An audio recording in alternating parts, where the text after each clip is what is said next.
ஆழ்வார் எம்பெருமானார் ஜீயர் திருடிகளே சரணம். ஜீயர் திருடிகளே சரணம். ஒரு கேள்வி. ரங்கநாதருடைய புறப்பாட்டிலே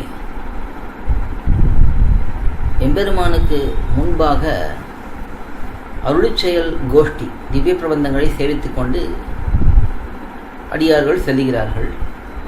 அதே எம்பெருமானுக்கு பின்பு வேதத்தை சேவித்துக் கொண்டு அடியார்கள் செல்கிறார்கள். இதற்கு என்ன காரணம் என்பது இங்கே கேள்வி. வேதம் என்பது நம்முடைய ஸ்ரீ வைஷ்ணவ சம்பிரதாயத்திலே இரண்டாக காட்டப்படுகிறது. சம்ஸ்கிருத வேதம், திராவிட வேதம். சம்ஸ்கிருத வேதம் என்பது அனாதியாக இருக்கக்கூடியது. ரிக், யஜுர், அதர்வண, சாம என்று 4 வேதங்களாக இருக்கக்கூடியது. இந்த வேதம் முழுக்க பகவானையே சொல்லுகிறது, பகவானுடைய பெருமைகளையே சொல்லுகிறது என்று சொல்லலாம். திராவிட வேதம் என்பது ஆழ்வார்களுடைய பாசுரங்கள், முக்கியமாக நம்மாழ்வாருடைய 4 பிரபந்தங்கள். இப்படி இருக்கக்கூடிய இந்த 2 வேதங்களும் 2 கண்களைப் போலே நம்முடைய சம்பிரதாயத்துக்கு இரண்டும் முக்கியம். ஆனால் அதிலே பெரியோர்கள் எப்படி அமைத்திருக்கிறார்கள் என்றால்,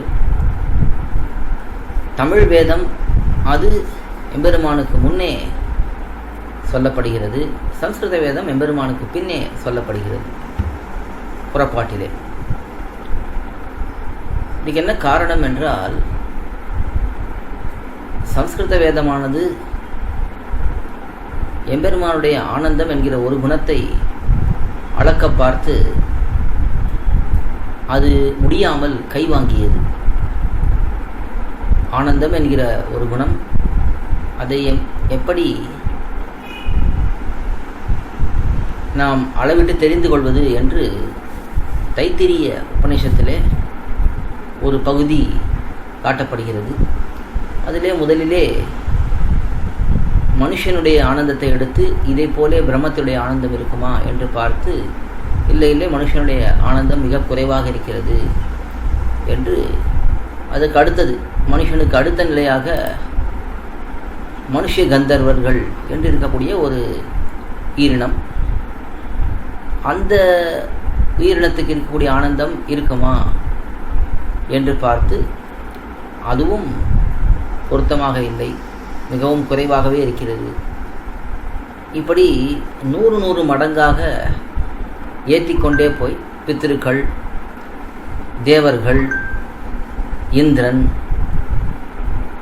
ப்ரஹஸ்பதி, பிரஜாபதி அதாவது பிரம்மா என்று படிப்படியாக ஏற்றிக்கொண்டே போய் பிரம்மாவினுடைய ஆனந்தத்தை எடுத்து பிரம்மத்தினுடைய ஆனந்தம், பிரம்மம்னா பகவான், பிரம்மன்னா 4 முகங்களை கொண்டவன், அந்த பிரம்மாவுடைய ஆனந்தத்தை எடுத்து பிரம்மத்தினுடைய ஆனந்தத்தோடு ஒப்பிட்டு பார்க்க, அப்பொழுதும் அந்த பிரம்மாவுடைய ஆனந்தம் மிக மிக சின்னதாக இருக்கிறது, பகவானுடைய ஆனந்தம், பிரம்மத்தினுடைய ஆனந்தம் மிக பெரியதாக இருக்கிறது. இப்படி அது பார்த்து மீண்டும் அந்த பிரம்மாவினுடைய அளவுக்கு ஒரு மனிதன் இருந்தால் எப்படி இருக்குமோ அப்படிப்பட்ட ஒரு மனிதனை கற்பனை செய்து கொண்டு அந்த மனிதனிலிருந்து தொடங்கி அடுத்தடுத்து இதே போல மேலே மேலே ஏற்றி கொண்டு வந்து இந்த பகவானுடைய ஆனந்தத்தை அளக்க பார்த்து கடைசியிலே இது முடியாத காரியம், பிரம்மத்துடைய ஆனந்தம் மிக மிக பெரியது என்று பின்வாங்குகிறது. அப்படி இந்த வேதமானது பகவானுடைய தன்மைகளை அறிந்து கொள்ள தேடிக்கொண்டிருக்கிறது.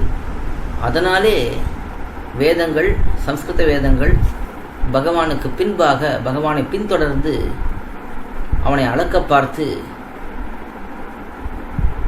பின்கோஷ்டியிலே சேவிக்கப்படுகிறது. அதே ஆழ்வார்களுடைய பாசுரங்கள், அவற்றை எம்பெருமான் தான் தேடி போய் ஒவ்வொரு ஆழ்வாரையும் பாட வைத்து அந்த பாசுரங்களை அவன் பெற்றான். அவன் போய் ஒவ்வொரு ஆழ்வாரிடத்திலையும் இந்த பாசுரங்களை பெற்றதனாலே ஆழ்வாருடைய பாசுரங்களை முன்னே சேவித்து கொண்டு போக அதை பின்தொடர்ந்து எம்பெருமான் செல்லும்படிக்கு பெரியோர்கள் இந்த கிரமத்தை ஏற்படுத்தி இருக்கிறார்கள். ஆக எம்பெருமானுக்கு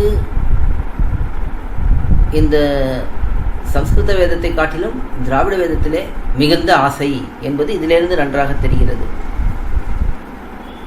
அந்த ஆழ்வார்களுடைய பாசுரங்கள் இந்த திராவிட வேதம், அதை தேடி எம்பெருமான் அதை பின்தொடர்ந்து போகிறான் என்பதிலிருந்து இந்த ஆழ்வார்களுடைய பாசுரங்களுக்கு என்ன ஏற்றம் என்பதை நாம் புரிந்து கொள்ளலாம்.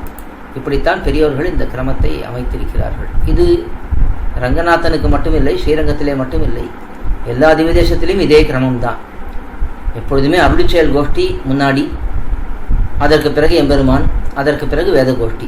இப்படிப்பட்ட கிரமம்தான் எல்லா திவ்யதேசங்களிலுமே கடைபிடிக்கப்படுகிறது. ஆழ்வார் எம்பெருமானார் ஜீயர் திருவடிகளே சரணம், ஜீயர் திருவடிகளே சரணம். கோயில் KOYIL என்னும் ஆப்பை கூகுள் பிளே ஸ்டோரில் இருந்தோ ஆப்பிள் ஆப் ஸ்டோரில் இருந்தோ டவுன்லோட் செய்து இது போன்ற சம்பிரதாய விஷயங்களை கேட்டு மகிழலாம். எங்கள் வலைத்தளம் koil.org KOYIL.org